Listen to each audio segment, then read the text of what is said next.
The house is the building, the home is the family.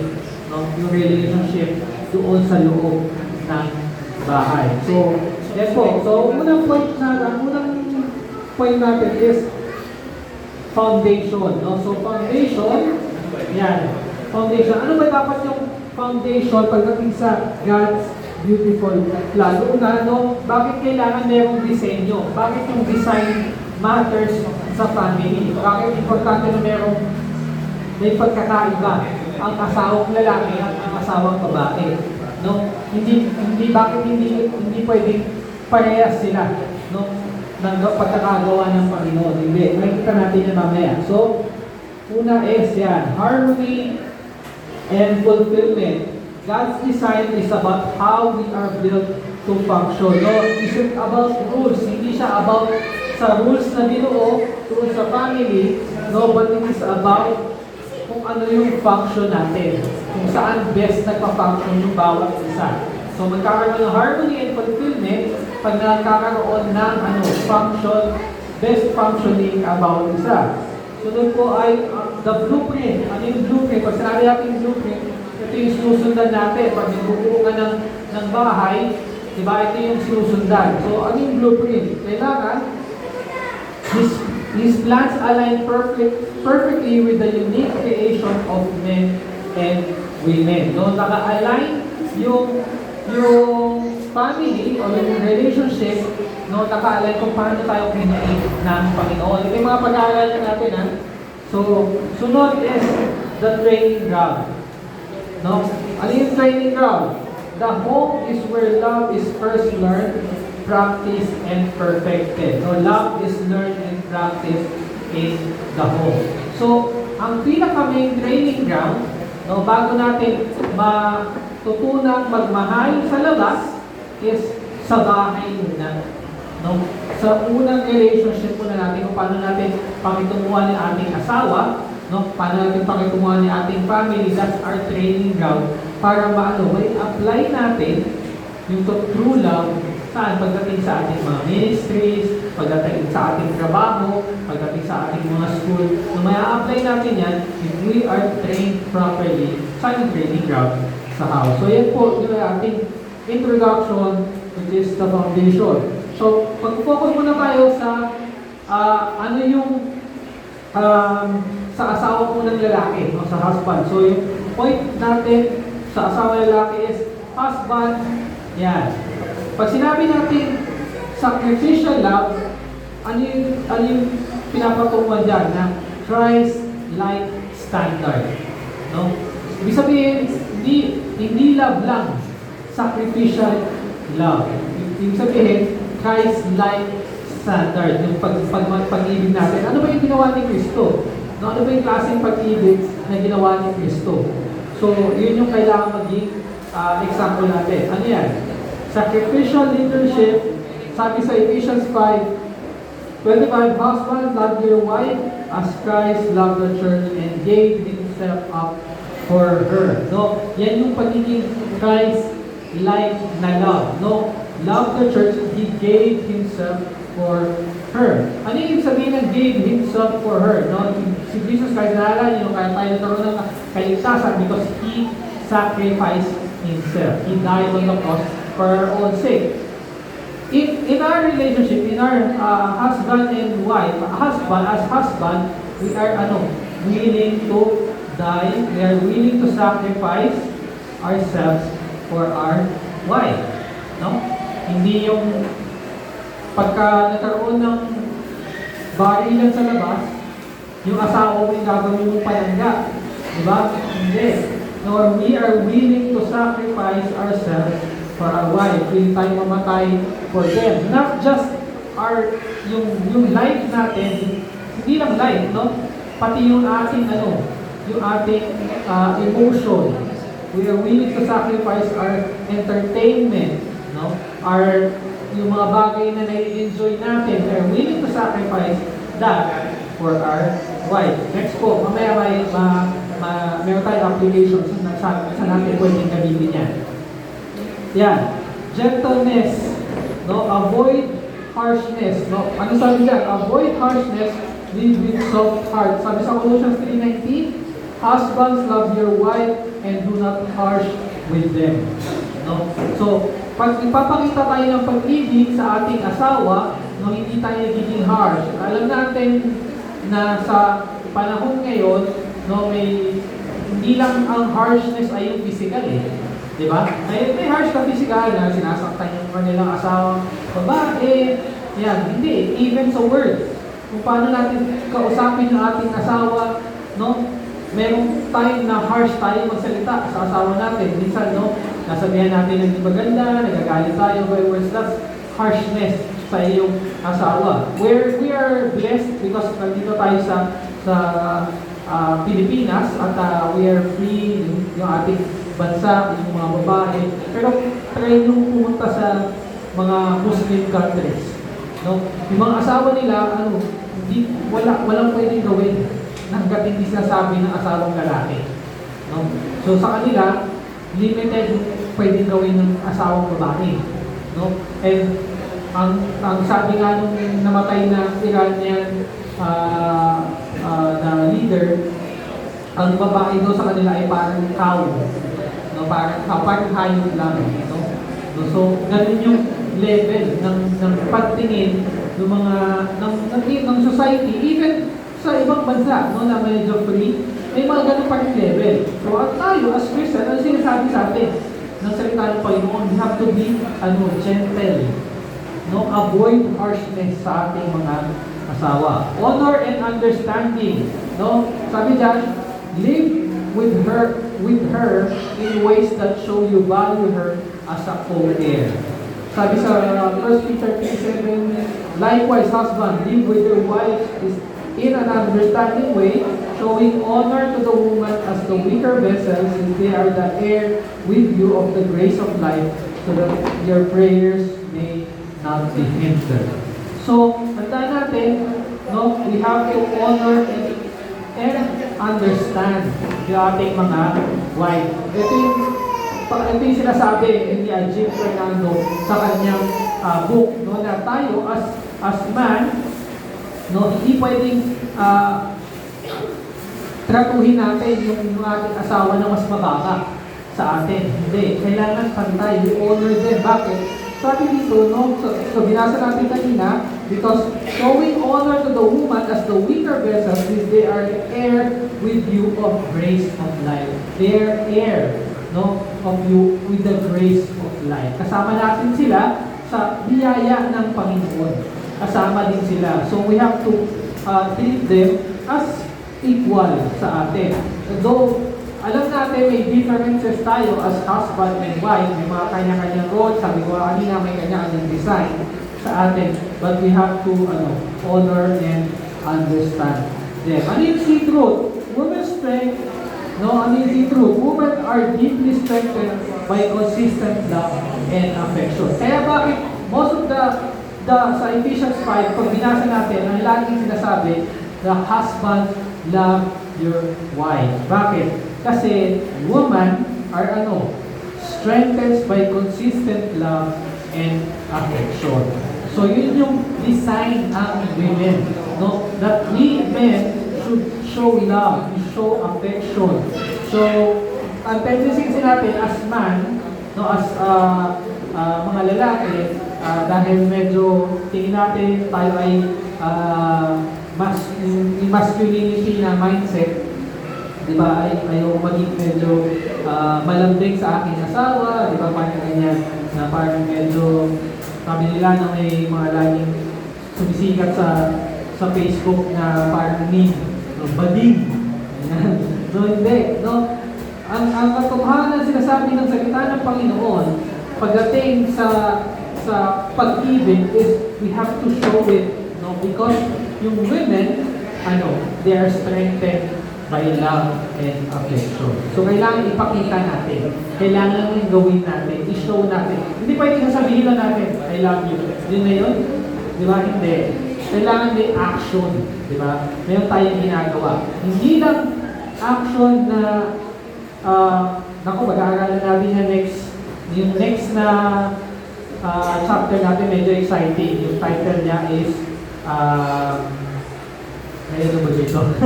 Basta yung sa sexual relationship, no? So, yan, medyo, yun yung kanyang, next. Pero, yun, hindi lang doon, pero yung paano tayo tratuhin yung ating asawa, no? In our time na pagtapagaling natin sa trabaho, mamaya, makita natin yung application. Medyo nag-advance ako sa application. No? So, ito yung practical application. No? Husband. Ano yung practical application na kailangan gawin ng husband? Ayan. Presence is greater than provision. No? Don't just pay the bills, be emotionally present. No? Hindi tayo nagpo-provide lang. No? Most of the time, nagiging problema to ng mga husband. Hindi, nakapag-provide na ako sa aking family, nabigay ko naman lahat na kailangan nila eh. Okay na yun. Tandaan natin, our presence is more important than providing their needs. No? Ano ibig sabihin ng presence? Pagka malungkot yung asawa mo, kailangan mong kausapin. No? Pag pagod ka, galing trabaho, and gusto mo magpahinga, gusto mo lang manood ng TV, pero yung asawa mo, maghapon din pagod sa chores ng house, no? Hindi naman natin ang konting time natin. No? Ako na maghuhugas ng mga baso-baso lang. No? At ang mga kutsa-kutsara ng konti. Di ba? So, that's showing love. No? That's how we show yung ating presence. Ano ba? Even sa kids. Di ba? Pagod tayo sa trabaho. Or madami tayong ginawa sa maghapon.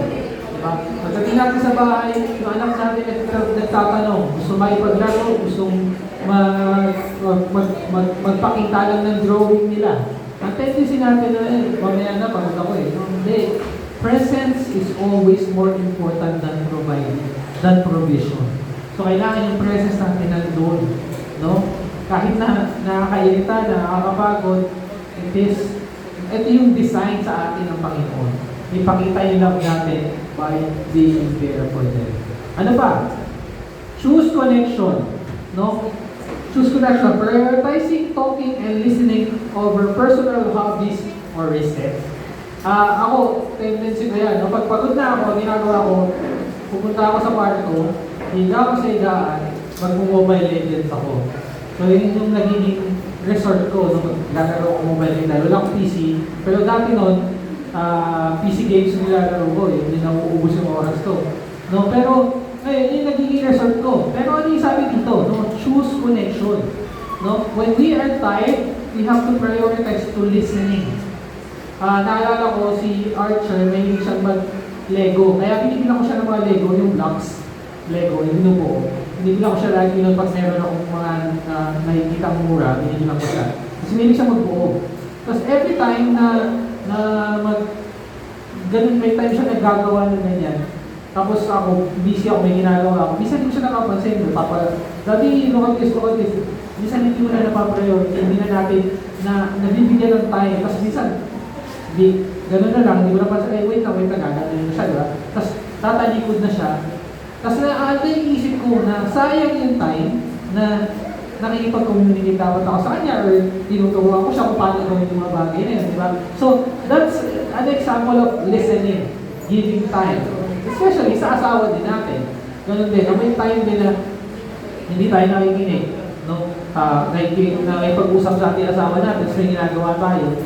No? That's very important naman sa ating as a husband. Mamaya pupunta natin kung ano naman yung responsibility ng wife.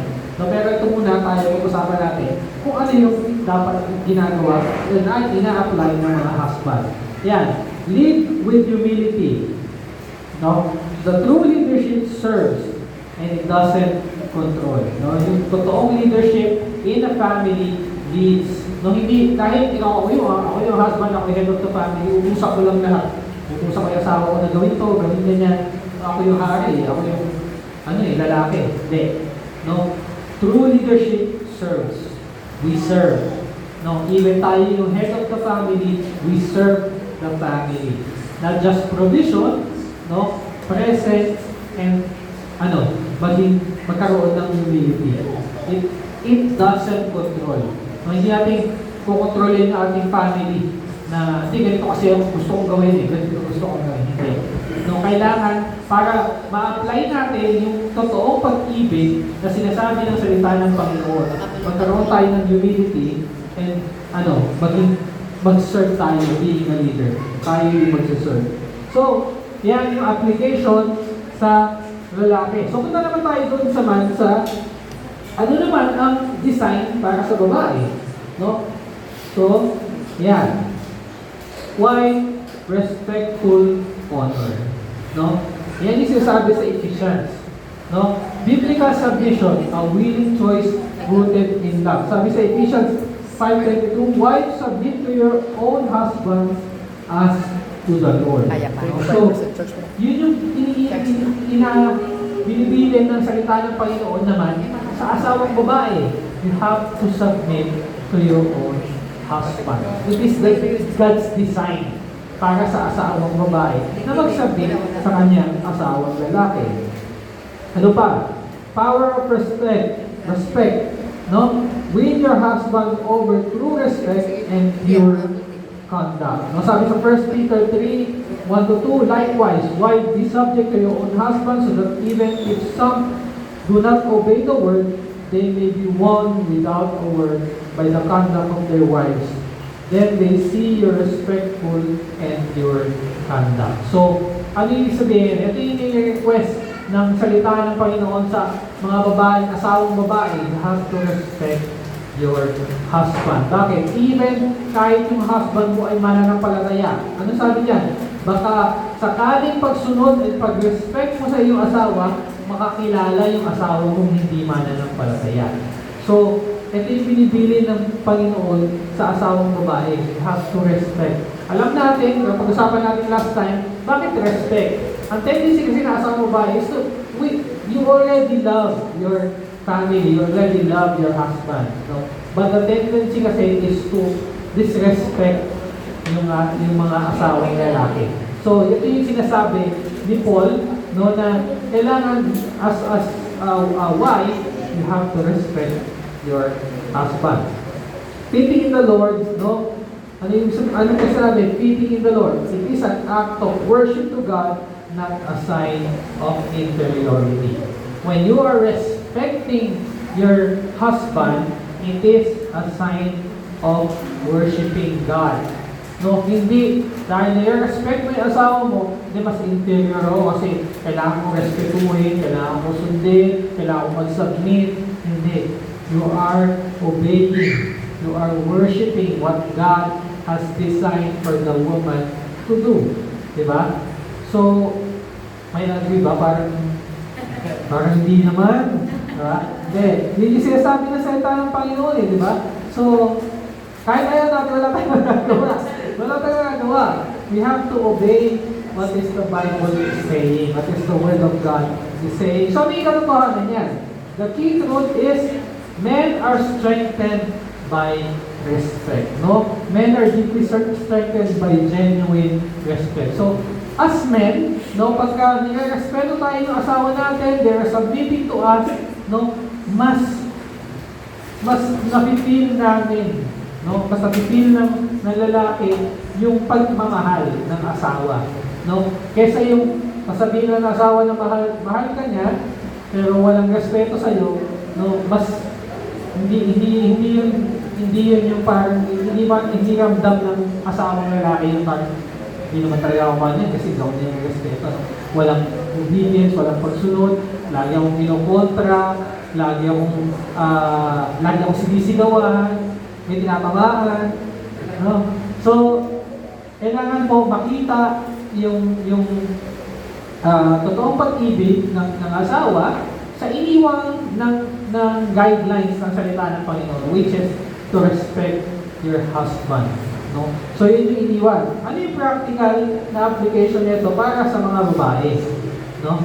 Ayan. Practical application is affirmation over criticism. No? Ano yung sabihin niyan? Support your husband's growth, don't just point out his flaws. No? May tendency na ang babae ay pinopoint yung mga flaws ng asawang lalaki. Alam namin na madami kaming flaws. No, pero hindi kailangan i-point nyo lagi yung aming flaws because we are not perfect. Ano sabi dyan? No? Affirmation over criticism. Ang tendency kasi is you point most of our flaws but you do not affirm yung mga nagagawang mabuti. No? So, kailangan merong affirmation most of the time than criticism. Pero pagka talagang madaming flaws, kailangan mo nang sabihin nyo ng sabihin talaga. No? Pero the tendency, we are naman walking kung ano yung sinasabi ng salita ng Panginoon, mga minor flaws lang yan. No? At nagiging cause ng misunderstanding. Ano pa? Ako, ito. Yan. The nagging trap. No? The nagging trap. Sabi, sino pwede magbukas ng Proverbs 27:15?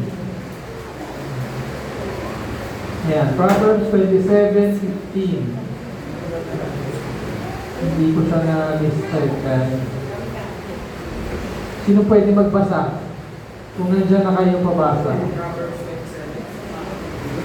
15. Hindi ko makita. Hindi ko makita? 27:15, kung nandiyan na kayo. Ayan. Sige ako na. Wala eh. Ayan. The continual dripping on rainy day and quarrelsome wife are alike.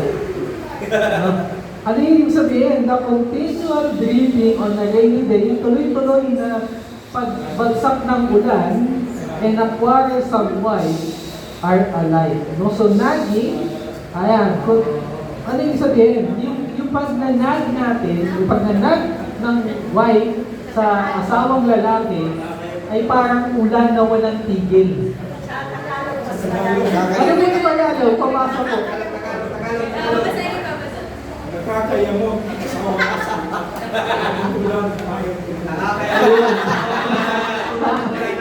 Ang ganda ng Tagalog, no?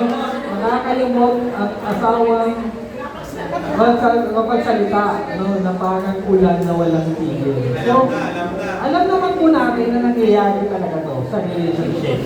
Na may tendency talaga na kahit yung asawa mong tahimik, ay may time talaga nagnanag.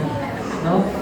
Kasi kahit yung asawa ko tahimik yan, pero may time po talaga na nagnanag siya sa mga ginagawa ko. So, ganun talaga, meron po talaga. Pero yun nga po, yun yung funny application natin doon. We have to avoid yung mga bagay na yan because it's a trap.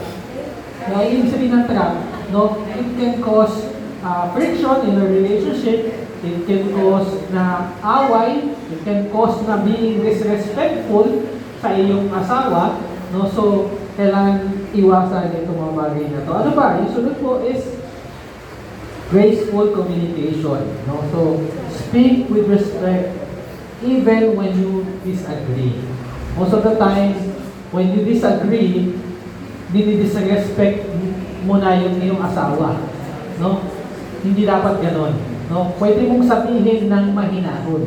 Wari, mayroon kayo hindi pinagkakasunduan, no? At may mga bagay na hindi ka nag-agree sa iyong asawa, pwede yun mahinahon pag-usapan. Hindi yung konting sasabihin na ng asawa mo, magagalit ka na agad, sisigawan mo na siya agad. No? Na, mali yung pinagsasabi mo eh, di ba? Yan, yung mga ganyan klaseng bagay. May nakaka-relate. Yan. So, yun po, no, yung mga ganong klaseng example, nangyayari po talaga sa atin in our relationship. Hindi natin pwede sabihin na hindi pa natin naranasan ngayon, pwede hindi pa ngayon, pero darating yung time na may experience natin yung mga ganyang klaseng bagay because it's our nature, no? We are still in a sinful physical body. Pero, ano yung sinasabi ng salita ng Panginoon? Yung katotohanan sinasabi ng salita ng Panginoon is we have to be respectful in disagreement. Lalo-lalo sa wife, ito yung sinasabi ng salita ng Panginoon sa inyo na maging respectful even tingin mo ay mali na yung sinasabi ng asawa mo ay mayroon kayong hindi pagkakaunawaan. O yan po, no? So, yan yung pagkakaiba. Tignan natin, the man is designed, is God's plan and God's design to man is to love their wife as Christ loved the church.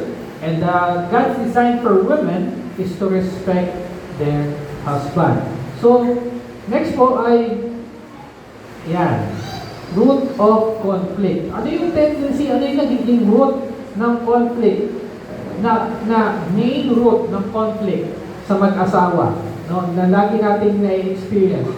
Unang-una is lack of love cause insecurities and disrespect.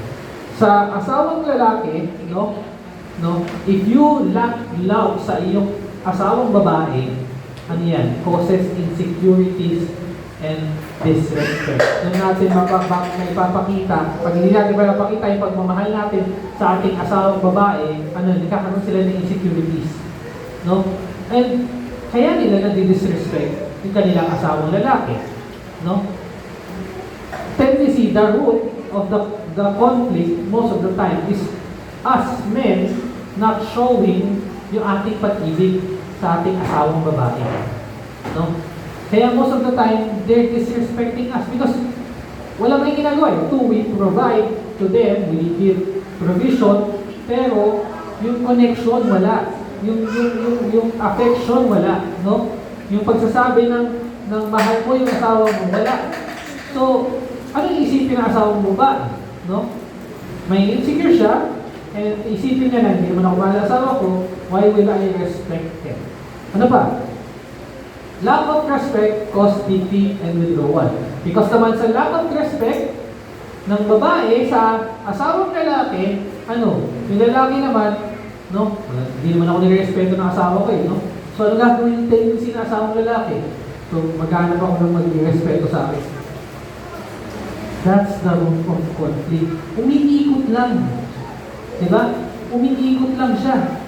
Na magsisimula na hindi mo ipakita sa asawang babae yung pagmamahal mo sa kanya, yung asawang babae, hindi ka na i-respeto, dahil hindi ka na i-respeto, ikaw naman, ganap ka na respeto sa iba.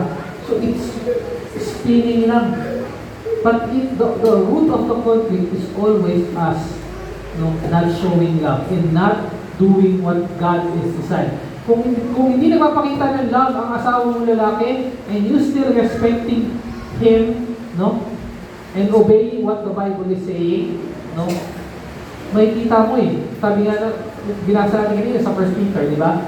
Even the unbeliever can be converted because of what you're doing to your husband, respecting him.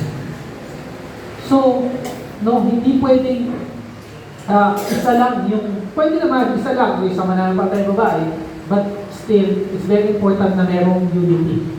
The husbands love their wife, and the wife respect their husband. The cycle, yan. Ephesians 5:33, binasa natin kanina, The husband must love the wife and respect it. Reciprocal cycle of grace. Ano yung reciprocal? May palitan. May binibigay ka, may nare-receive ka. However, sabi sa 33, however, let each one of you love his wife as himself, and let the wife see that she respects her husband. So, ito yung kailangan meron tayo in our relationship. The husband love the wife respects the husband. Merong reciprocation, merong nag-reciprocate ang isa't isa. May palitan. Pwedeng isa lang yung nagmamahal, pero it's not complete, May tendency pa rin magkaroon ng conflict. Pwedeng isa lang yung nag-respect, it's not complete. Pwedeng laging may conflict pa rin. But when it has a good cycle, may love and respect, magiging continuous yun. Because it is the way God's designed it. It is the way kung paano ito linano ng Panginoon and paano ito dinesign ng Panginoon para sa ating relationship. Yan. God's love empowers us. So, paano natin ito may apply sa atin? It's not because in our own self. Hindi, kaya kong mahalin yung asawa ko because ako kaya kong sarili ko. Hindi. No? It's God's love that empowers us. No? Romans 5:5, love, love poured into our hearts by the Holy Spirit. No? Yung pag-ibig na meron tayo ngayon ay binigay sa atin ng Holy Spirit. Kung paano natin i-apply yung God's design para sa atin, hindi dahil sa sarili nating kakayanan. It is because God has put it in us. Binigay sa atin ng Panginoon. Kung hindi ba ako mananampalataya ngayon, may papakita ko ba sa asawa ko yung pag-ibig? Malamang sa malamang hindi. Diba? Kung hindi ako nakakilala sa Panginoon, malamang sa malamang nasa ibang lugar ako kung ano yung ginagawa ko at hindi ko mahal yung aking family. It is because of God's love, and I know na binigay sa akin ng Panginoon, even may mga challenges, it is because God has given me to love my family and my wife.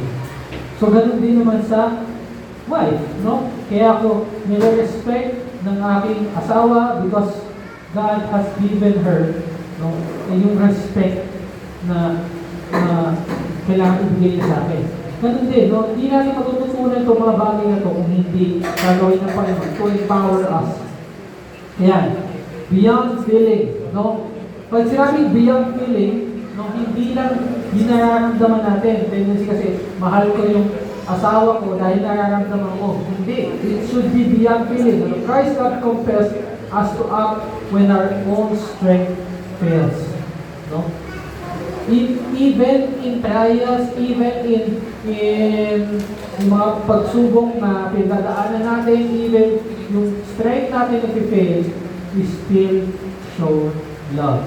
No? Even wala tayong lalo ngayon ang taas ng presyo ng gasolina, no? Hirap tayo sa budget, no? Tendency pag hirap ang mag-asawa sa budget, ano nangyayari? Nag-aaway. Kasi wala tayong pambili pagkain, wala tayong pambili bigas, wala tayong, no? Ano sabi dito? Even our strength fails, we show love. Even our financial fails, we show love. No? Bakit? Because yung kung paano minahal ni Kristo ang kanyang simbahan, no? Yun yung magiging example natin. Christ died for the church. No? So even as husbands, we die for our family. That's how we show love. No? Pakahirap tayo, magdaan tayo sa pagsubok, magdaan tayo sa mga klaseng bagay. And that's how our God empowers us to do. Renewal strength, sabi sa Isaiah 4:31, gusto ko basahin yung buo nito, Isaiah 40 verse 31.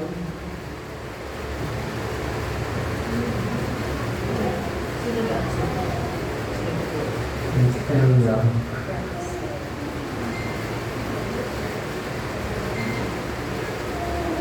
40 verse 31.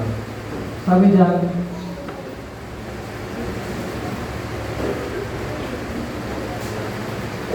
but they who wait for the Lord shall renew their strength. They shall mount up with wings like eagles. They shall run and not be weary. They shall walk and not faint. No, so hindi sa ating sariling kakayanan kaya natin magagawa itong mga bagay na ito. May pakita yung ating love sa ating asawa, sa ating wife, no, sa respect from wife to husband. It is sa Panginoon, sa biyaya ng Panginoon. Ang Panginoon lang mag-renew na ating strength, no? Sabi niya, they shall run and not be weary. They shall walk and not faint. So, lahat ng mga bagay na kaya natin gawin, kaya natin ibigay sa ating katayuan bilang tao, it is because by the grace ng Panginoon. So, ano yung katuparan dyan? We can only give love when we are filled with His. No? Ano yung sabihin ng filled with His? We can only give love when we are filled with God's love. No? Totoong makakapagbigay tayo ng pag-ibig kung totoong naramdaman natin yung pag-ibig ng Diyos sa atin. No?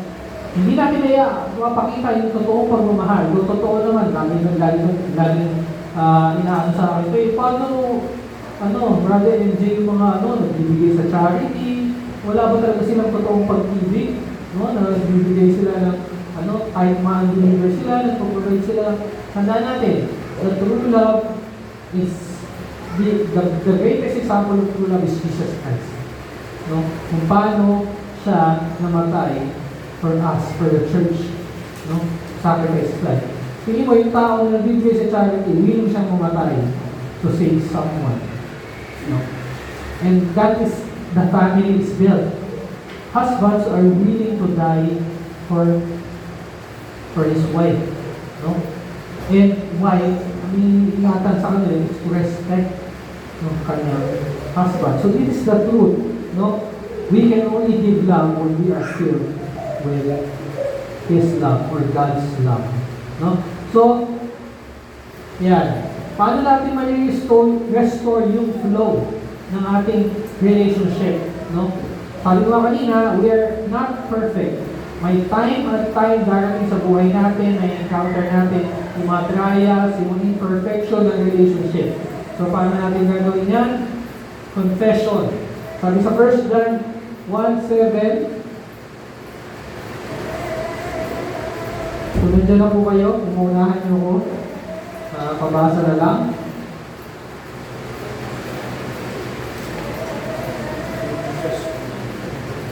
Sige, wala pa. Ito na po. But if we walk in the light, as He is in the light, we will fellowship with one another. And the blood of Christ, His Son, cleanses us from sin. No? So, ano yung sabihin?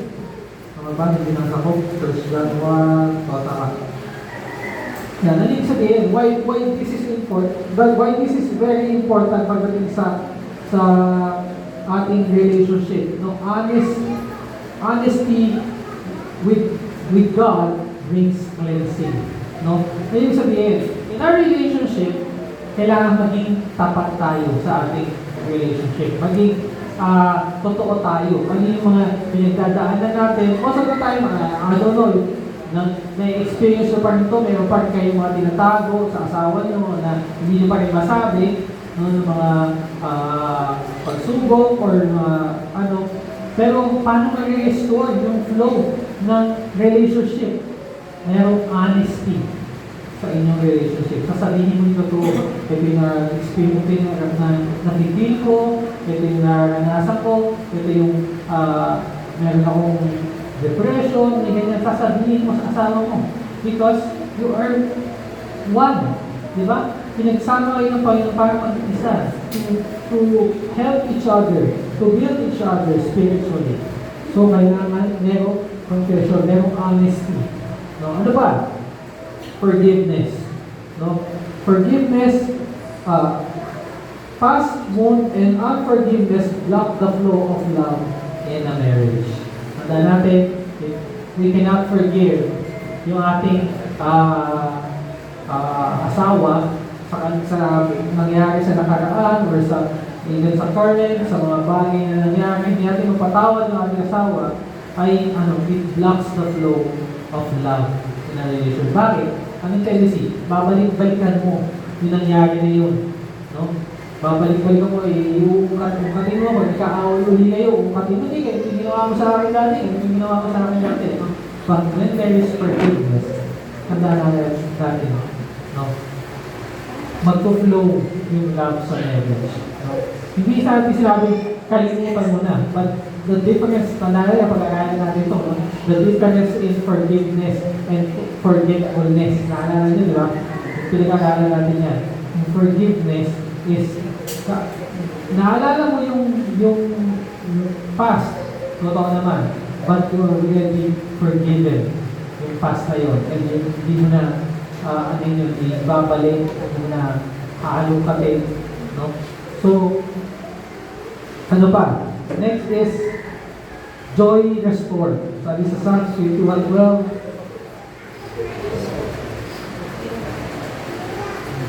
Psalms 51.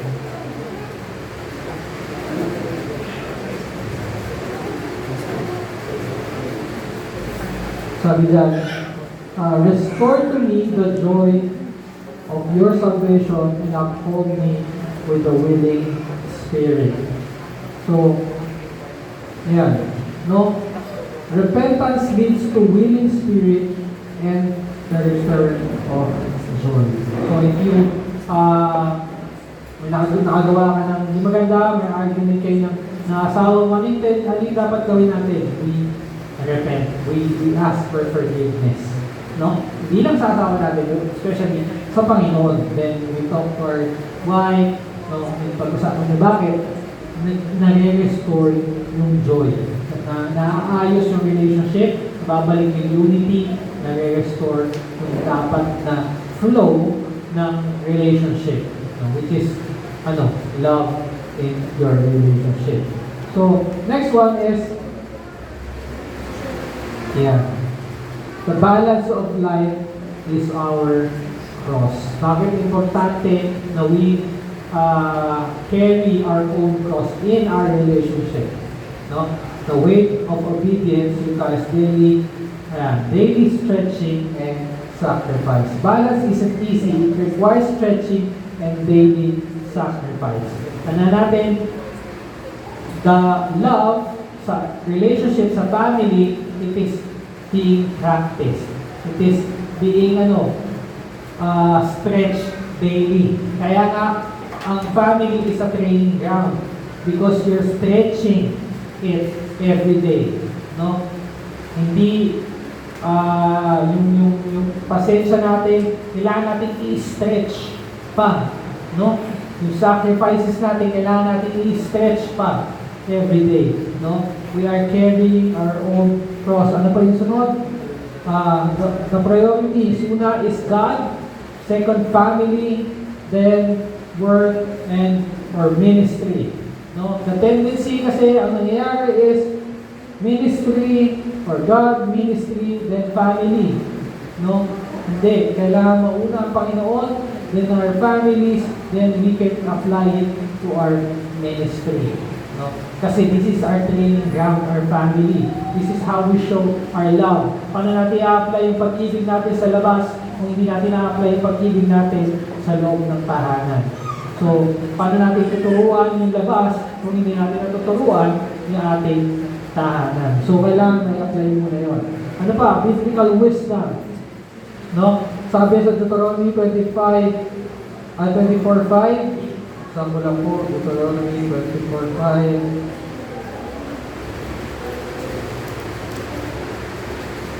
Yan. Sabi dito, when a man is newly married, he shall not go out with the army or be liable for any other public duty. He shall be free at home 1 year to be happy with his wife whom he has taken. No? So, ano yun? Yung biblical wisdom, husband's early priority is to bring happiness to his wife. Yun yung early priorities natin. No, as husbands, no, yung tayo ay kinasal, ano yung kailangan priority natin? Hindi yung pagkakasal mo, barkada muna ako, di ba? Muna ako sa barkada, or ministry muna, or ano muna. Hindi. You have to make sure na yung asawa mong babae is happy sa relationship mo, or peaceful, have joy. Kasi hindi mag-work yung mga ginagawa nating work, ministry, no, kung nine-neglect natin yung iniwang design, iniwang plan ng Panginoon sa relationship. Ito yung warning ng imbalance.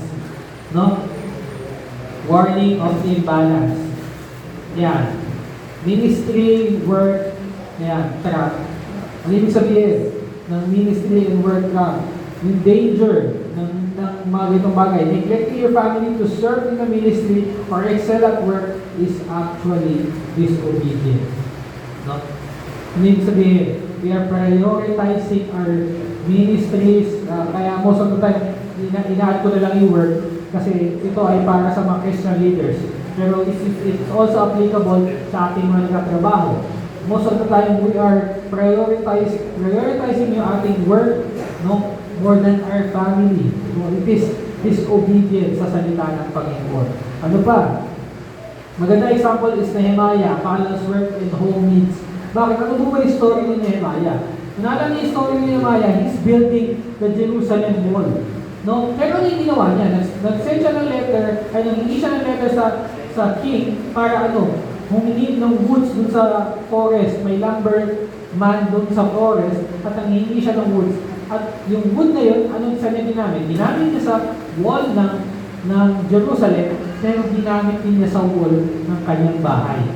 No? So hindi niya priority yung tatayo ko lang yung aking ministry kasi ito lang yung bigay sa akin. Hindi. Ginamit niya for his own household po. So nanghingi din siya para sa kanyang bahay. Hindi niya inuna yung kanyang ministry, but also he provided for the family first. No? So we need to balance that na hindi lang work or ministry. We need to provide for our family first. No? Ano pa? Discipline. Balance is a result of intentional discipline, not convenience. Tandaan natin, it is intentional discipline. Intention natin na gawin yung balance. No? Hindi nature ko na prioritize, i-priority pa. Hindi. It's our intention to provide for our family, to do it for our family. Kaya nga yung mga ministry natin na turuan yung ating anak ng salita ng Panginoon is intentional. No? Hindi yung nature natin. Tamad na ako turuan yung mga anak ko ng salita ng Panginoon. Kaya dapat intentional natin na turuan sila ng salita ng Panginoon. No? So, not convenience. Dahil convenience sa akin no? Madali sa akin Hindi. It should be intention. So, ano yung katotohanan dito? A balanced life is often the cross we carry. It's not easy. No? Yung balanced life, hindi siya madali. No? Kailangan natin i-balance lahat. Kailangan natin i-prioritize. Diba? Which is the family, the strength of the household, the love in the household. No? So, yun yung maging priority natin. Yeah, so this is the last part. This is the conclusion. No? Yeah, living the design.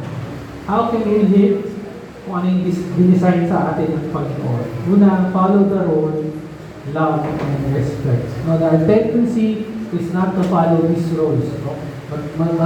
Mas gusto natin gawin yung mga bagay na komportable tayo. Convenience sa atin, nature na natin, anong nature natin, no? Na i-neglect ang love and respect sa ating tahanan. No, step into the calling of love and respect. Ano ba? Abide in the source. Ano yung gagawin natin? It depends on God's strength. Sa salita ng Panginoon, sa katotohanan ng salita ng Panginoon. Hindi ko saan tayo titingin na may napanood ko sa Netflix. Ganito yung sabi patungkol sa relationship ng mag-asawa. Hindi natin susundan yun. Diba? Dahil makamundong pananaw ng relationship yun. Ang kailangan natin sundan, sinasabi ng salita ng Panginoon. Diba? So it depends on God's strength. Ano pa? Stay balanced. Keep your priorities in the right order. No? Sinabi natin kanina, ano yung priority? May priority is to God first. No? Then family, then work or ministry. No? So kailangan mauna ang Panginoon sa lahat ng bagay na gagawin natin. We give glory to Him. Lahat, kakain, matutulog, lahat ng bagay na gagawin natin. Then focus on our family. Build the family, build the relationship, show love to your family, build the ministry, let them grow sa loob ng family, then you can go outside after. And the last one po, I guess is a reflection. No? Am I living according to God's design in my home, or am I trying to build in my own way? So yan yung question. Are we living according to God's design, or we are building the family in our own way? So, tanda natin, it's always, the family is God's plan. No? Ito ay plan ng Panginoon. Ito ay design ng Panginoon. So, we have to obey. So, ito yung question natin. Are we doing according to God's design? Or, so, para pag-isipan natin yan na ginagawa ba natin ito because is God's design or gusto ko lang? No? Or trip ko lang? So, yan yung ating conclusion. So, if you have other gustong idagdag dito sa pag-aaralan natin. The next lesson na pag-aaralan natin, ayun nga sabi ko kanina, medyo spicy. Ang title po ay Sexual Love. Yeah, so yun yung next chapter natin. Yeah, so discussion time. Ikaw na? May question ka? Okay.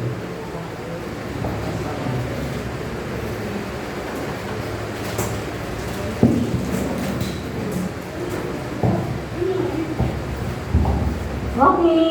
Wala po muna tayong quiz ngayon. Alam ko, inabangan niyo yung quiz eh. Alam ko, ready eh. Madami nakinig eh, di ba? Pero wala tayong quiz ngayon. So instead, magkakaroon tayong discussion time. Okay, so may mga hinada akong mga questions. Hindi na tayo mag-grupo-grupo. Pero kung gusto niyo mag-share, di ba, or sumagot dito sa mga questions natin, free. Okay? So kahit sino pwede sumagot. Kaya una nating tanong. Kaya kanina, ang daming points, no? Medyo nawala na nga ako, nahilo na ako sa dami ng magagandang points na sinabi kanina.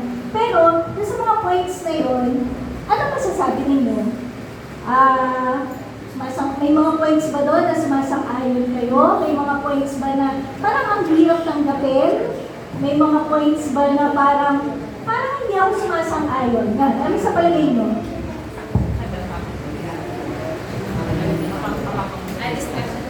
Ano to? Kahit sino pwede sumagot. Open mic.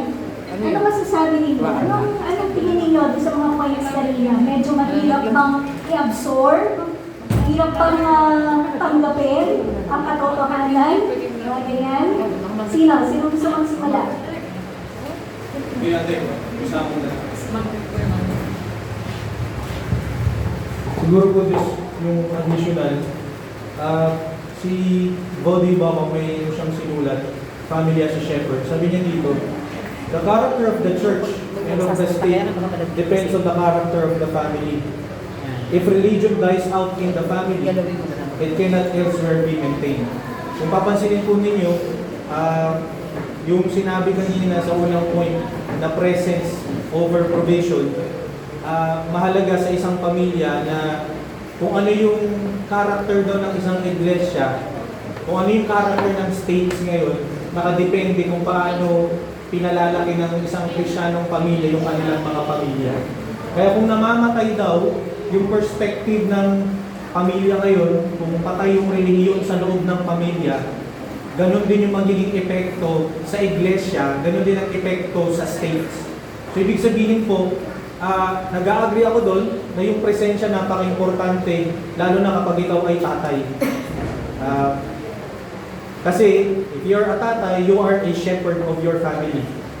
Kung ikaw ay absent father, you're just providing yung need nila as pera, but you're not teaching them yung religious aspect, yung biblical worldview. Kahit anong provide mo sa kanila, ang resulta niyan sa labas ay hindi nila mapangahawakan yung katotohanan ng salita ng Panginoon. So, in relation to sinabi ni Body Baucag, tandaan natin na tayo bilang pamilya, ang ginagawa natin ay hindi lang ito para sa atin. May influence din ito sa church, may influence din ito sa states. So, kapag ang mga anak ay unruly sa society, that means to say, ay magulo yung loob ng pamilya. Kapag ang mga anak magulo sa church, hindi binibigyang respeto yung church, yung doctrine, kasi yun ang ginagawa sa loob ng pamilya. So, kumbaga, mahalagang paalala ito sa atin na bilang mga tatay, our presence is important in every aspect in our family. Hindi lang lagi si mama, hindi lang lagi yung babae yung laging may presensya. Presensya sa pagtuturo ng salita ng Diyos, presensya sa church, presensya siya ganito. Ako bahala na kayo dyan. Dito lang ako present. Wrong po yun. Bilang tatay, dapat tayo lahat ay present tungkol sa aspeto ng pamilya. So yun po yung pwede kong mai-add doon. Na kapag hindi natin ginawa yun, huwag niyong sisihin kung bakit hindi natututo yung mga anak natin sa church. Baka kasi, doon pa lang sa loob, hindi na natin sila tinuturuan ng biblical doctrine. Yun po yung sa akin. Okay, agree? Disagree? Any other comments? Agree naman ang mga kalalakihan natin? Agree naman?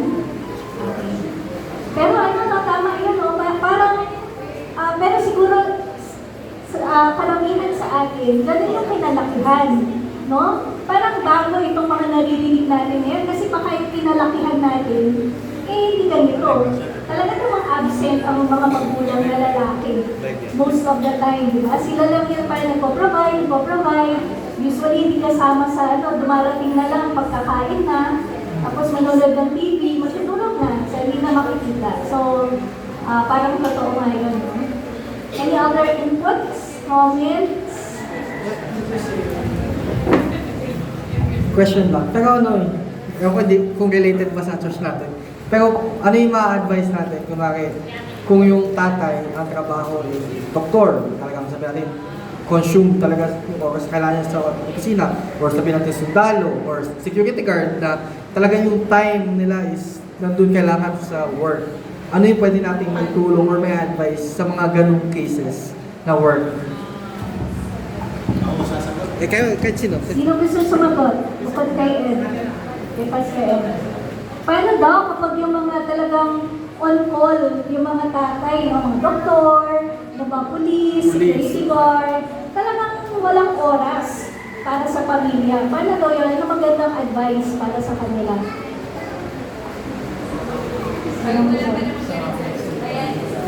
Si Tito, based on experience.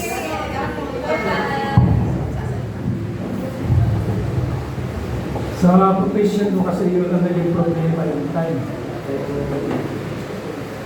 Habang tumatagal kami, ngayon ko lang siya nakilala yung totoo. Tumigil na ako sa akin. Pero kung hindi ko pa siya kilala. Ano lang ako, okay lang sa akin. Hindi ko na parang nakilala ko. Parang mga parang yun ang naging Ang point ni Papa Joe, kasi parang ang tagal niya po nag-security guard. So almost parang silang, hindi sila nakapag-spend ng too much time. Parang LDR ang dating. So nung nag-retire na siya, dun sila fully nagkasama. Nag-pandemic pa. So parang biglang nagkakilanlan sila talaga. Parang bumalik sila sa honeymoon stage. Parang gano'n. Ay, honeymoon. Ayun. Kasi lagi siyang nasa work. Wala yung holiday kasi security guard niya siya. Ang alam lang nila, lagi ako nakasigaw. Pero kasi talagang malakas talaga lang ang boses ko. Kasi parang nasanay ko ako sa pamilya namin na talagang hindi ganita, pero parang laging mga galit. So parang na-adapt ko yun. Pero papakinggan mo, ayun, meron naman laman. Hindi naman yung sigaw-sigaw lang na parang baliwala, may laman. So, ako makakapagpatunay na hindi katwiran na yung tatay ay wala lagi dahil sa trabaho. Kasi uuwi din naman, di ba? Uuwi naman. Ikaw na, ako experience ko to ha, ikaw yung magkukulong. Kasi, siyempre, ako naman pinangahawakan ko yung sinasabi niya na pag nag-retired ako, kasi lagi ko yung sinasabi, mag-church ka, mag-church. Sabi niya, ayaw ko matulog, tutulugan ko lang si Lord. So yung absent niya, at saka malaki na siya eh. So parang, walang issue na walang siya dyan. Kasi ako naman, talagang mag-church. So, napapalaki ko naman ng talagang kasi hindi siya magiging ganyan kundi sa akin. Diba? Malaki ang role ng nanay sa pamilya. So, sa mga nanay, wag ko natin gawing dahilan. Kasi yung tatay niyan, wala lagi, ganun-ganun. Tayo ang magpulong. Kasi alam naman natin na kaya wala siya dahil yung nature ng kanyang work, kahit holiday, talaga nagtatrabaho. So kayo naman, di ba? Walang absent. yun lang ang masabi ko. So parang partnership po. Yes. Hindi, going back po dun sa tanong. Hindi po siguro, ako na lang din po siguro yung sasagot. may mga trabaho po, di ba? Ako po ay di man full-time pero may trabaho din po ako. Actually, gabi po ako gising. Sa gabi ako gising. Pero hindi ko po pinagmamalaki ito, pero dahil nga po yung calling ng isang tatay sa isang pamilya, ikaw ay tatay, ikaw ang dapat na primary nagbibigay ng dahilan kung bakit mahalaga yung pag-aaral ng salita ng Diyos. Imposible po na kung ikaw ay doktor, hindi ka magbibigay ng oras. Kung tingin mong mahalaga yung oras na yun para sa iyong pamilya. There's no such thing na wala akong time. Pipiliin na lang natin paano ba natin na i-maximize yung oras na ito sa ating pamilya.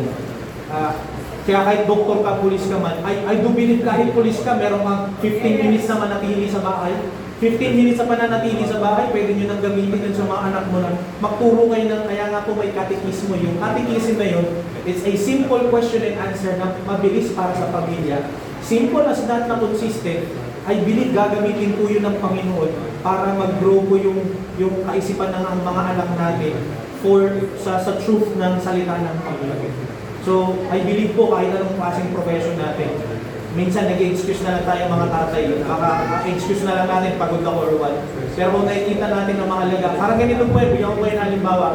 Paano kung ang naging, ito lang po, kunyari lang po, ang paraan lang para gumaling yung anak natin sa sakit na cancer, ay lagi kayong mag-family worship. Sabi ng doktor, tay, ang lunas sa gamot na cancer ng iyong anak ay lagi kayong mag-family worship. Bigyan mo ng panahon. Malamang magbibigay ka ng panahon kasi nakasalalay yung buhay ng anak mo mamamatay sa cancer. How much more yung kaluluwa ng mga anak natin na hindi pa nakakilala sa Panginoon.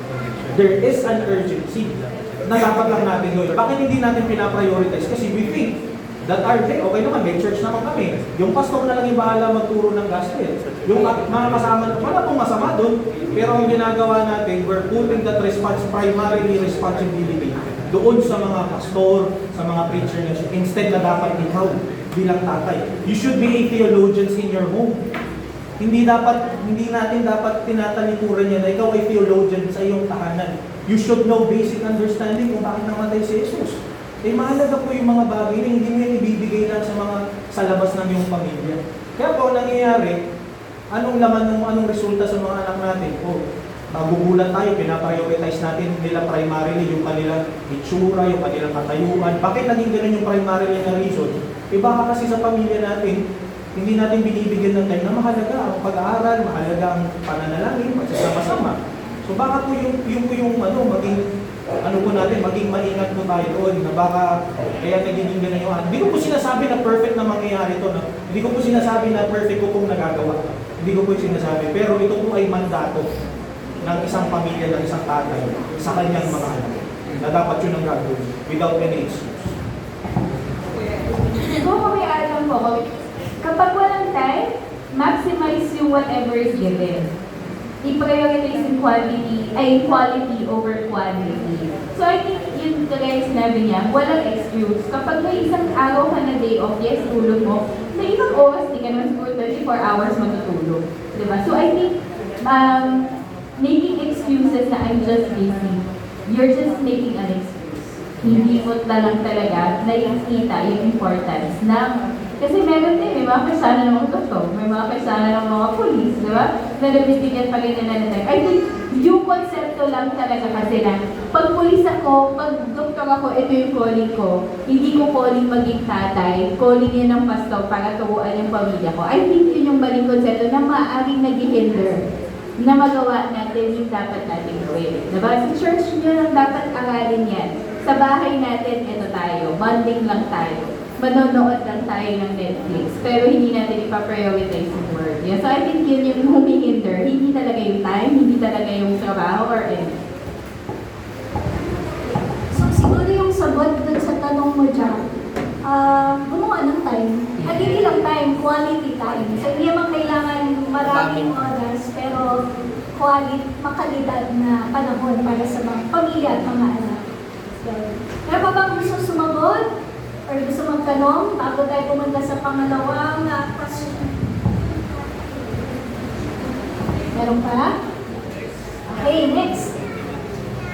Sa mga points na nabanggit kanina, alin dito ang madaling gampanan? So magsimula tayo sa madali.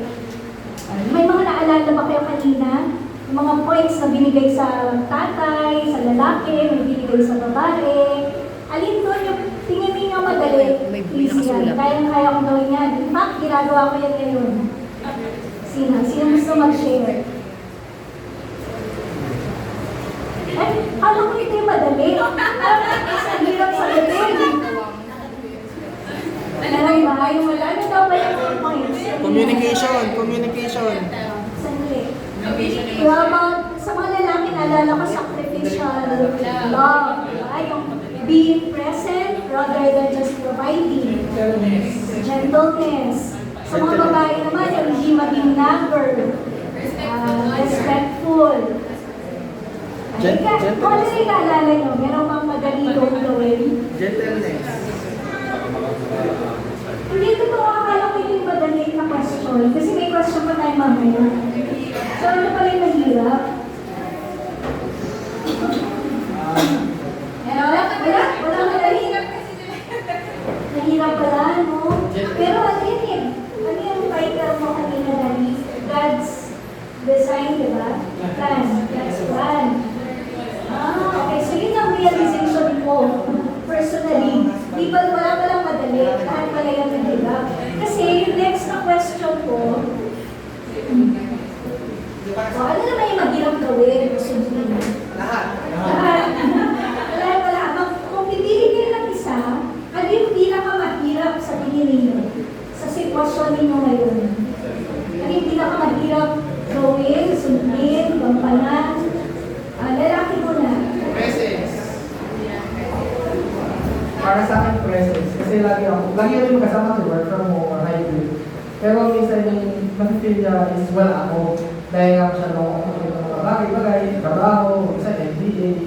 So, minsan, para sa akin kasi, is parang nandyan siya, okay ako.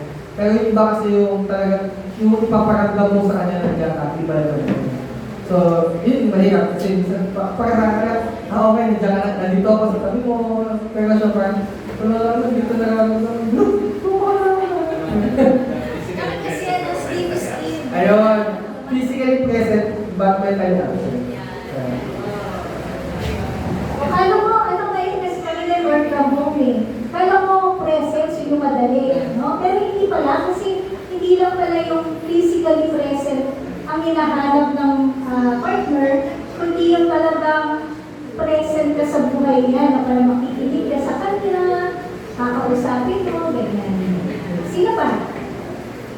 Ano yung pinakamahirap sa tingin ninyo bukod sa presence? Lalaki muna tayo sa mga tatay, asawang lalaki. Ang mahirap, magsalita na kayo.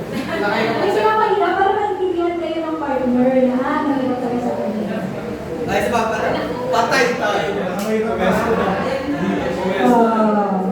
Pinapatay ko kayo mga kapatid kasi nandito kayo lang nalilili. Alam mo, hindi masabi na hirap madali. Depende sa sitwasyon kasi. Kasi, di ba, kagaya ng mga trabaho, mga klase pa ano. Sa akin kasi, hindi ko masabi na mahirap o madali. Lahat sa akin madali. Kasi bakit? Kasi ako, naghahanap buhay ako, nandun lang sa aking bahay. Ibig sabihin, kawawa yung bahay, nandun na rin nahanap buhay namin. Hindi na kailangan lumayo paghanap buhay para kumita ng pera. Inamin natin yan, mahirap talaga kung ganyan sitwasyon. Sa sitwasyon mo, hindi ganun kahirap. Kaya itong ating pinag-usapan ngayon, depende nga yan sa sitwasyon. Dahil mga pumapasok sa trabaho, siyempre, kailangan nila yun. Hindi wala silang makainin kung di sila papasok. O, ang kailangan pinakain naman siguro yung magbibigay yan ng kahit konting panahon. Dahil lahat naman kailangan may panahon talaga naman. Yung pagtitiwala sa stasyon. Kasi kagaya namin, nagagawa. Ako, hindi ako magaling na tatay. Binigay ko sa aking asawa yung pamamahala sa mga bata. Sabi ko sa kanya na, habang sila malulay pa akong malaki, sabi ko, ikaw na bahala, huwag mo na ako intindihin. Kasi kasunod mo sila, ako na maghahanap buhay. Ibig sabihin, pinupaya ko sa kanila, pero meron kami devotion. Meron kami negosyo gabi-gabi. Pinaka-importante yung nag-uusap ko yung mag-asawa. Tandaan natin, hindi naman lahat kayo busy. Kahit paano meron na, ang Diyos lang, yung isang araw na binigay ng pagkakaroon ng ngayon mo. Kahit anong busy natin, meron tayong araw na pamamahinga. Tandaan natin yan, hindi ganun. Ibig sabihin, naiumpun ko na yung maliit na yun, malaking bagay na rin para sa pamilya. Kaya hindi pwede sabihin na excuse na wala akong panahon, walang time, o busy, o ano pa man, pwedeng dahilan. Walang ganon. Eh, naniniwala ako, pag ikaw gusto, may paraan. Pero pag wala, kung ayaw mo, maraming dahilan. Ito, naniwala ko dun. Thank you po. To be fair naman kay Papa, present naman talaga siya. No? Kahit ang sinabi niya po, provide siya, iniwan niya daw kay Mama yung responsibility. So, palagay ko naging present naman siya. No? Na kapag kailangan ng mga anak, nandyan siya para magbigay ng payo. Minsan nga kahit hindi kailangan voluntarily. Alam mo, kailangan mo ng payo. Very present si Papa. Okay, doon naman tayo sa mga babae. Sa mga babae, ano doon yung tingin niyo pinakamahirap sa sitwasyon ninyo ngayon? So, meron tayong biblical submission, respect, yung fitting in the Lord, worship. Yung fitting in the Lord, yung act of worship natin sa Panginoon, hindi sabihin inferiority. Ibig sabihin, hindi tayo inferior, hindi natin naramdaman inferior tayo sa asawa natin, ganyan. So, may tendency kasi na gano'n yung babae, di ba na, mas sabi ko hindi ko ka-level yung aking asawa. No? Pero sa panahon ngayon, medyo hindi na ganyan. Pero yung mga dating panahon, until now siguro meron pa. Okay, so sa mga babae, ano sa palagay niyo pinaka-mahirap sa sitwasyon ninyo ngayon? I think theoretically kasi parang we accept it. Like, sabi ko, parang theoretically, di ba, parang we say na we don't nag, theoretically, parang we know the concept, we know the scriptures na we shouldn't do it. Pero I think yung practical application yung mahirap. Kasi yung minsan unaware tayo na ay hindi na pala respectful yung how we approach our husbands, ay parang belittling na pala yung tono mo. So parang yun, I think parang ikaw, alam mo naman, dapat talaga nasasabi tayo. Diba, dapat talaga bibigyan natin ng respectful honor yung mga asawa natin. Pero minsan siguro yung simple tendency mo nga. Tsaka siguro yung, lalo na kung pinalaki ka na strong independent woman, diba? May mga gano'n. So parang ang tendency natin, pero ay hindi natin na ipapakita siya in that way, in that sense. Yun yung mahirap siguro, yung attitude. Sino ka? Ba gusto mo share? Pag-feel ko si Vanessa gusto mo share.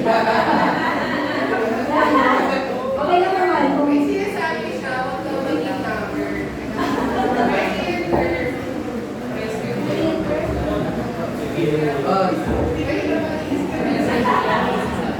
Baka mabalihan. Diba, sabi ni Gerald kanina, huwag daw maging nugger ka. Hindi yung term niya. Pero, feeling ko, totoo naman, aminado naman din ako dun. Parang yun yung mahirap sa akin. Kasi, yung personality ko nga, parang yung galit sa iba, yung normal sa iba, mukhang galit sa akin. Parang galit siya. So, may tendency, meron kasi akong personality na nag-auto-focus. So, kunyari, nandiyan kami sinasabi ka, pero hindi ka nagiging at all. Lalo na pag favorite ko yung ginagawa ko, or pag nagka-craft, parang wala akong pakialam sa inyong lahat. Kaya kung hindi kumain, hindi kumilos sa bahay, and so on. Tapos pag inano mo, basta kalimutin mo lang buksan mo, magagalit talaga ako. So, may ganun akong tendency na I think, ganun pa rin siya. Pero talaga, yun yung feeling kong pinakamahirap sa akin gawin. Lalo na work, siguro dun sa mga working mom, napakahirap niya. Tapos walang tulog. Tapos frustration with kids. Kasi medyo sensitive ako kapag hindi ko nagagawa yung responsibility ko bilang nanay. Napakahirap yung gawin pag ikaw ay working. Kahit kasama ko lagi, pag feeling ko failure ako as a mom, may tendency talaga akong mag-nag. Yun yung expression ko. Offensive. Kunyari sinabi ni Gerald, kasi parang 24 hours akong nag-work. Tapos sinabi niya hindi siya makaka-attend ng one of the memories of Tiara. Grabe talaga yung galit ko doon. So, feeling ko, kahit alam kong bawal kong gawin siya, nagawa ko na siya right away. So, yun lang po. Pasensya na. Feeling ko masaya yung voice maliit, no? Na may umami isang babae. Siya. Okay, sino ba? Thank you, Manette. Pinakamahirap gawin. Meron pa ba? Parang nag-agree naman lahat. Naging talaga yung pinakamahirap. Okay, next. O ano naman, isa sa mga points na napakinggan natin, ang pinaka-tumatak sa'yo. Parang, ganun pala yun. Ano yung pinaka-tumatak sa'yo? Parang, bago yan sa pambilin ko ngayon. O, parang ito talaga dito nangungusap ang Panginoon sa akin. Itong point na to. Meron ba? Bukod din sa mga nasabi na kanina. Ano yung pinaka-tumatak sa'yo?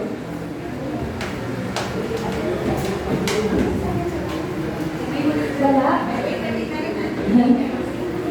Hello po. Iba naman. Yung mga nasa likod. Meron mga nasabi kanina na parang ako yan gano'n. Kaya,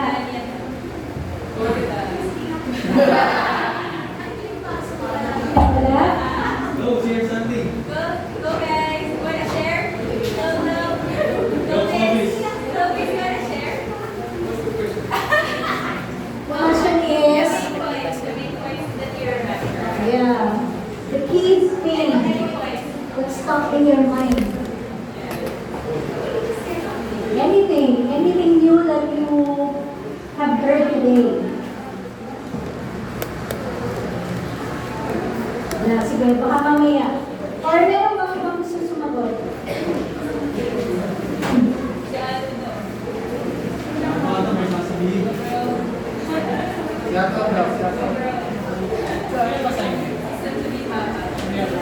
Meron ba? O, punta na tayo sa last. Kasi parang na-realize ko medyo related yung mga tanong. So, ito na yung ulit. So, sa mga points na napakinggan natin, alin naman ang maaari mong simulan, start, ipagpatuloy, continue, o ihinto, o iwasan, stop. Kahit na doon, meron mula sa mga napakinggan natin kanina, alin doon yung sa palagay mo, pwede mong simulan, o start mo, mula ngayon, alin doon yung continue mo lang, parang na-reinforce, dapat pala talaga ganito, so itutuloy ko lang yung ginagawa ko. Or, stop. Hindi na magdanag. Ganyan. So, siya gusto mag-share. Continue, start, stop. Tatawagin ako. Personally as a father, I'll continue na lang yung pagmamahal ko sa wife ko and then being a good provider. Okay. Sino ba? Kahit ba dito, pwede yung tatlo. So, ano yung tingin mo kaya mong simulan? Pag-uwi nito, ito yung natutunan ko ngayon, so ito yung sisimulan ko. O kaya, ano yung hihinto mo naman? Hindi pala dapat ganito. So, simula ngayon, hihinto ko na ang, o kaya, ano yung continue? Kagaya ng example ni Brother Andy. Ipagpapatuloy ang pagmamahal at pagpaprovide sa pamilya. Meron ba?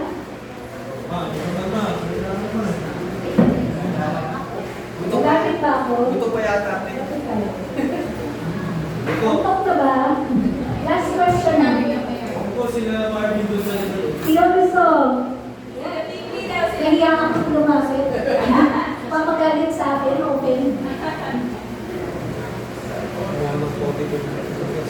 Yeah, okay. Sige, Tutukan natin ng mic.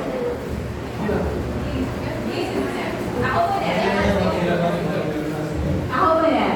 Pero mag-isip pa sila. Sa akin, I think, tumatak sa akin yung balance is intentional discipline. So I think it's an art. Kasi talagang we have the tendency po, ako din eh, nakagalit ako sa sinabi ni Vanessa. Kapag nag-zone in ako sa bagay na kailangan kong gawin, minsan gano'n ako, na parang nag-vanish yung mga tao sa paligid ko. So minsan, instead na kailangan kong gawin yung ibang bagay, hindi ko siya ginagawa. So I think it's important to balance things out. Na kahit may kailangan tayong gawin para sa iba, para sa kung saan man, para sa ministry, or para sa pamilya, kailangan intentional ka. So I think yung kung may sisimulan ko yung magiging aware, I think it should start from awareness na I have to be intentional.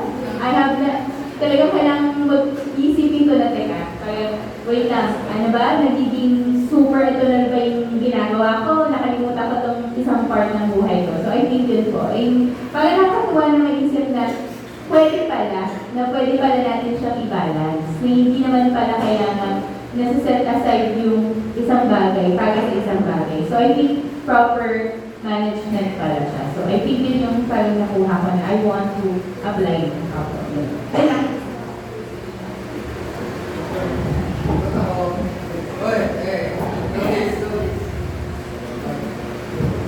Kaya what I'm gonna say, sorry. What I'm gonna say is not really related to this. It's just I remember something that I wanted to share from the previous question. So what I saw during the discussion is that for men, as Tito Jun said, it's easy. Like those things seem easy because there's pretty much almost like a difference between men and women in terms of considering things. It's like men, they can have like a set of things, let's say for example work. They know they have to focus on work, they also have to focus on this, on family, or other stuff that they need to focus on. And it's all about segmentation, and they can do all things, even though it's not going to be like 100%, but they can do pretty much in all aspects and all areas. But women is, if they focus on one thing and they do it fully, they think like they've done much, and if you tell them about the other stuff, they're going to be like, I've already done this, and then it's going to be like a conflict from there. So what I was thinking is, not like distribution of things, but in a sense like, it's better to focus on what somebody can do more or better than trying to give them something that is going to be harder for them to do. And then that will create harmony in a family. Translate. Sabi ni Claudius, Translate. I understand naman. I think that's a good point. Parang yung point niya kasi is, oo meron ka talagang strength, meron kang weaknesses. Correct me if I'm wrong, brother. So your point is, we have to focus on our strengths. And I think that also paves the point for partnership, right? For teamwork. So if you're strong at something, and you're weak at something else, then your partner can support you. Is that the point? yeah. Okay. Pero pag gusto mag-agree, disagree,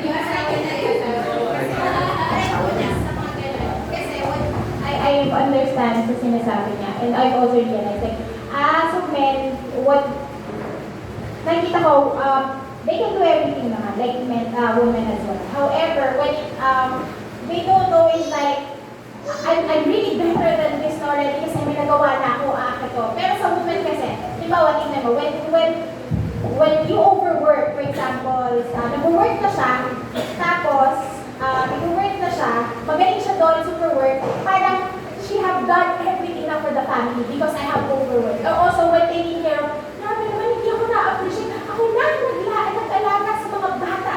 Ang galing,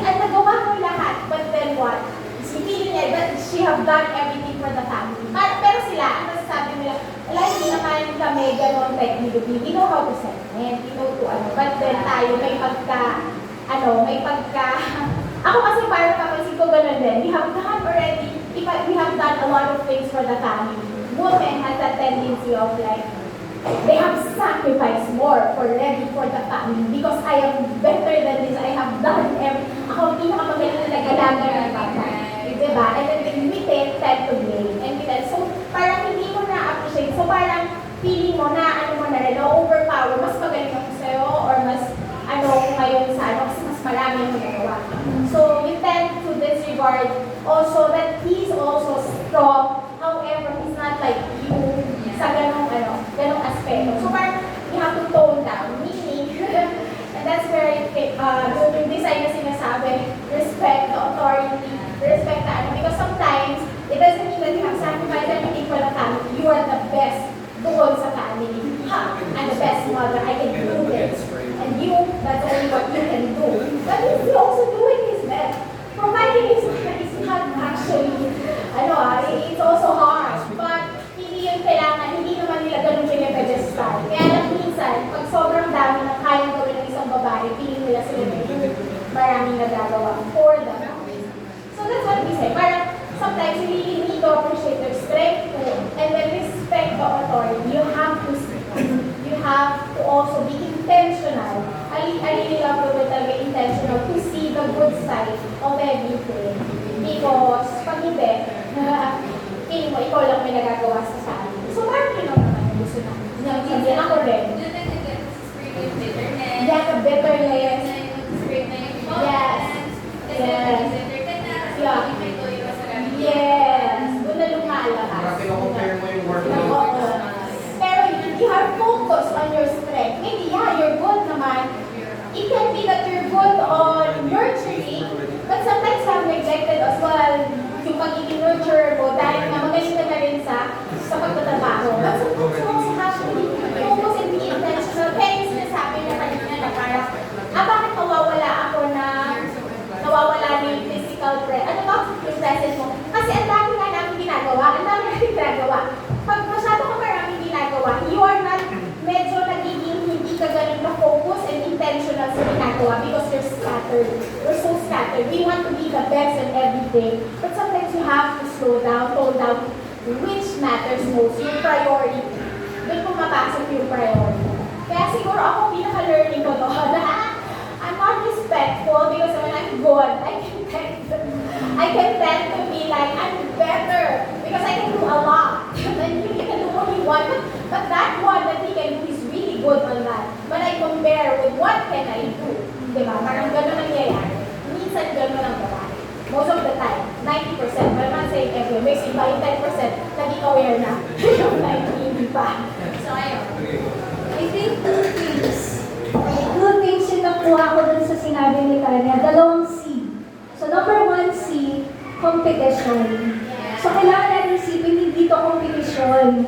It's not about who did the best, who did more, who did less, who did the least. So, it's not a competition. It's rather a partnership, diba? So, it's never a competition. Yung pangalawang C na naisip ko, communication. So, I think we can do that. Pero kanina kasi medyo na-happy ako eh. Sabi kasi na, binanggit ni Pastor Ed kanina, hindi meron talagang mga kailangan mong gawin bilang tatay. Pwede hindi ka magaling doon, you may not be good at it, but you have to. You have to learn. At least we should try, diba? At least we should spend a little bit of your time. So, parang may mga non-negotiables. Pero, paano nga kapag hindi ka magaling doon? I think doon papasok yung communication. So you have to communicate with your wife or your husband. Di ba ako naiyak na umulo ako? So yun yung pangalawang C, communication. So pag di ka magaling sa isang area na to, edi kausapin mo yung partner mo, di ba? Paano mo ako matutulungan? Alam ko kailangan kong gawin to, pero paano mo ako matutulungan? So yan. So not a competition, but you need to communicate. Okay? Ang share ko lang, yun nga, hindi na communication, at saka kailangan din natin ng communication. Pero ang pinakamahalaga sa lahat, ilapit natin ang ating makanatang yung pamilya natin sa Panginoon. Yun talaga ang pinakasekreto lang talaga. Kahit anong gawin natin, na magsikap ka man, magtrabaho, ayusin mo. Kasi madidisappoint talaga tayo sa partner natin eh. Tsaka minsan sa mga anak din natin. Kung doon lang talaga tayo nakapokus talagang hindi ano. Pero kapag sa Panginoon tayo, ilapit natin sa Panginoon ang lahat ng problema natin. May problema tayo sa asawa natin, may problema tayo sa anak natin. Bakit tayo sa Panginoon? Alam ko yun ang talaga yung magagawa natin. Hindi lang sa natin. Napakagandang reminder din nun, no? Hindi lang kasi kayong dalawa.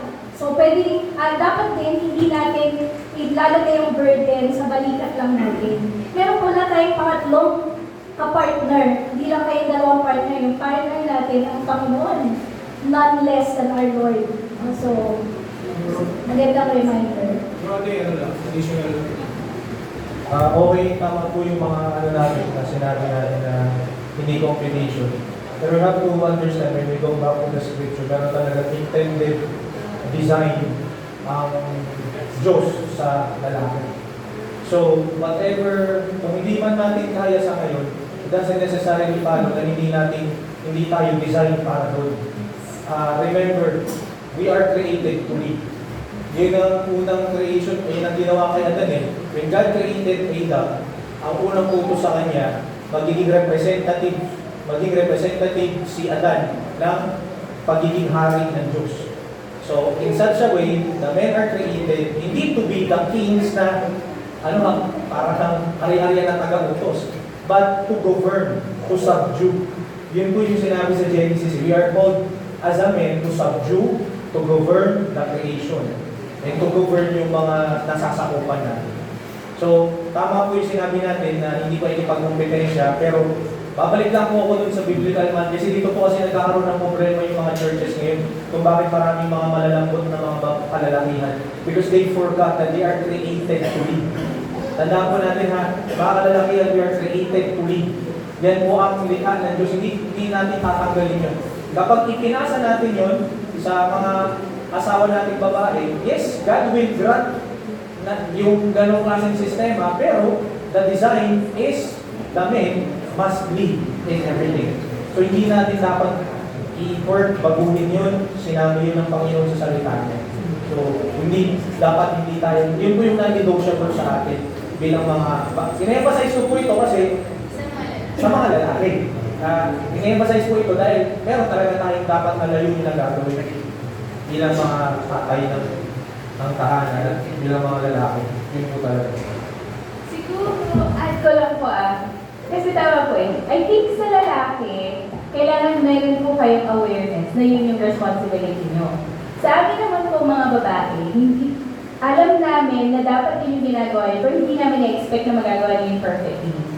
So, may gagawin din po kami. Hindi din po kami nakaasa lang sa inyo. So, I think magkaiba pong call kasi siya. So, sa mga lalaki, yun talaga, dapat yung pong gawin yun. Pero sa ating mga babae, dapat hindi magkukos ng bitterness kung minsan sumasaplay yung mga asawa natin lalaki. Nagawin yung panawagan sa kanila ng Panginoon. Kasi tayo din, minsan sumasaplay. So, I think kailangan mag-extend tayo ng grace to each other. But at the same time, babalik tayo doon, hindi natin nahayaan na manatiling gano'n ng mahabang panahon. May for a time, siguro, busy talaga siya. Sige, saluhin ko muna itong partner responsibility na to. Pero kailangan bumalik tayo doon sa original design, sa original plan. Kasi hindi tayo pwedeng mag-stay doon. So, I think yun lang, na hindi pwedeng parang sa ating mga babae, expect tayo na expect sa mga lalaki na nagkukos na pala sa atin ng bitterness. Yun yung sinasabi na hindi kalaban dapat. So, alala ko lang po yung sinabi ni Brother Raul last time. Dapat natin matandaan yun. Kahit na babae ka, may upang kukulang ka, pero ang sumasalo ng consequence, men. Tignan niyo po nangyari sa Genesis. Sumabray si Eva, pero ang consequence, ibinigay sa lalaki. So, ibig sabihin po, any failure in the family, hindi pwedeng ituro yan because sa asawa kong babae. Failure in the family because you're the man. You're the man of the household. Kaya nag-fail, hindi mo ginampanan yung sa part ng pamilya. Yun po dapat, yun na binibigyan natin emphasize. Hindi, ang nangyayari kasi yung mga babae masyado natin binibaby natin ninyo yung mga asawa nila, okay, okay lang, babayin niyo yan, ganyan, ganito, pagsilbihan niyo. Totoo naman po yun. Pero minsan dahil sa ganun na kaisipan, nakakaligtaan na yung role ng lalaki. Teka lang, hindi ka lang turo to serve pagsilbihan ng asawang babae. Ang role mo rin to lead your wife to the truth of the word. Hindi ka lang pwedeng pa-baby-baby-baby ka, susubukan ka lagi ng plato pa, ng kutsara, para hindi. You're called to lead. Yun ang dapat mong gawin, yun ang dapat ipamalas palakinin mo yung iyong katawan sa pag-lead sa family. Yun, kung yun ang expertise mo, yun ang dapat na mangyari. Doon ka dapat maging magaling, doon dapat tayo maging magaling bilang mga lalaki to lead our family. Kahigit pa sa anumang bago. Yun po yung parang dapat natin bigyan ng mabigat na conviction doon bilang mga lalaki. So, yun. Siguro, dahil ko lang doon, mahirap gawin yun, no? Hindi talaga yung natin, pero tanda natin, ang Panginoon na nag-empower sa atin. Hindi sa sarili natin kakayanan, hihingi natin ang tulong sa Panginoon. Diba? Ipapanalangin natin, kung hindi natin kaya gawin, ipag-pray natin na tulungan tayo ng Panginoon na magawa yun para for our family. No? Sabi, yung kanina binasa ko, diba, sabi niya, kailangan mo lang, kailangan natin mag-slow down. Slow down and wait for the Lord. Kailangan natin antayin, ipanalangin sa Panginoon, hinatulong sa Panginoon to give us strength to fulfill our design, yung plano ng Panginoon sa atin. Pagawa natin yung plano ng Panginoon sa atin. And that's a kind of worship. No? Pagka ginagawa natin yung design ng Panginoon para sa atin, yung plano ng Panginoon para sa atin, that's obedience and worshiping God and giving glory sa pangalan ng Panginoon. Siguro yun lang po yung atin. Wala na tayong isa pang question and yan na tayo magtatapos. And our next chapter will be a little tricky. Ayan. Pero pag-usapan po natin. Yun lang po. Sige, tayo po ay mag-close in a word of prayer. Let's pray. Nakilala namin ko sa langit ko ng maraming salamat sa patuloy niyong pagbigay sa amin, Panginoon, ng kalabasang pisikal, kalabasang spiritual, Panginoon, to study your word, to understand, Panginoon, plan mo, Panginoon, sa bawat isa sa amin, in our relationships, in the family life, Panginoon, Lord, plan niyo po ang tupad, mangyari, Panginoon, sa bawat isa sa amin. Alam namin, Lord, that every one of us, Panginoon, may kanya-kanya nakaplano sa buhay namin, but in our relationship, Panginoon, alam namin you set the standards, you set the roles, Panginoon, that Lord, sana po magawa namin ito, maging obedient kami, Panginoon, sa mga plan na ito, at lagi sa mga bagay na gagawin namin, lagi ang pangalan niyo ang paitasan namin, Lord, na kailangan namin, Panginoon, tandaan na kayo po ang laging pamuna sa mga bagay na gagawin namin, at ang aming pamilya, and then other things, Panginoon. Lord, patuloy niyo kaming gabayan, patuloy niyo kaming bless, Panginoon, bawat isa, Panginoon, patuloy niyo ingatan, Panginoon, sa aming pag-iwalay, kayo palang magbigay ng protection, Panginoon, at din, Panginoon, sa patuloy ng pag-aaral ng result, Panginoon, patuloy niyo kaming bigyan ng paglago, Panginoon, spiritual, at intindihan ng aming pag-aaralan, ay sa puso ito, sa pamuhay namin, Panginoon, may apply namin sa kanya-kanyang buhay